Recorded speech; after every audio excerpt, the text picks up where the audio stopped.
Bailey, I'm sure you would, Sid.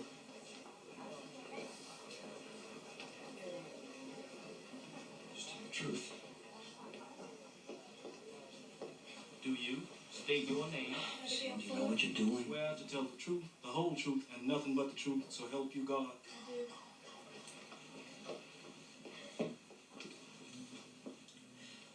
Miss Fuller, would you be kind enough to tell the court the events transpired the afternoon of May the 15th when you returned home?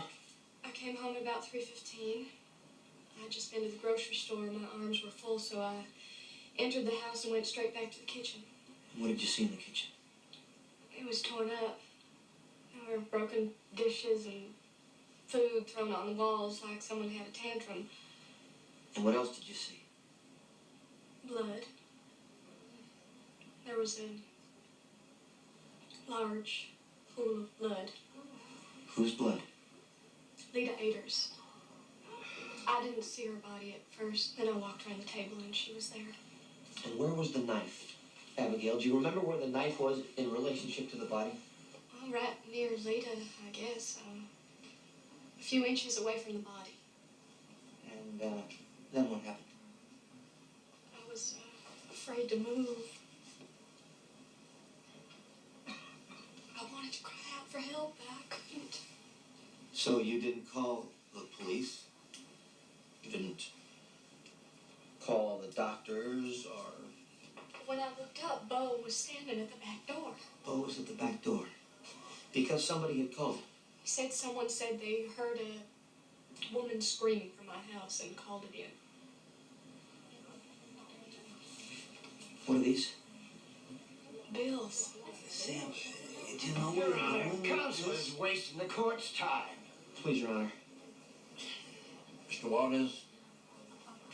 I'd like you to open your phone bill from May and see if you recognize any of the phone numbers that were dialed on the afternoon of the 15th.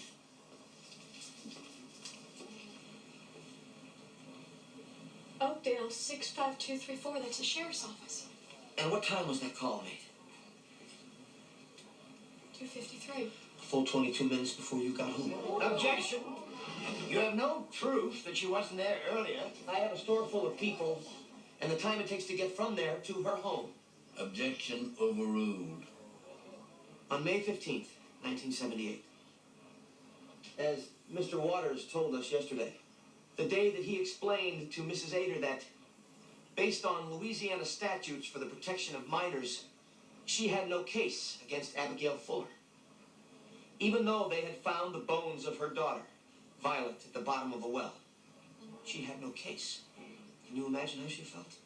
After 25 years of waiting and hoping and praying for some shred of proof to turn up that could verify what she had believed all along. It finally turns up and she is told that it doesn't matter. I believe that at that point, Lita Ader became incensed. And full of rage, she came to Abigail's house to confront her. But Abigail was not there. And her rage and her frustration grew.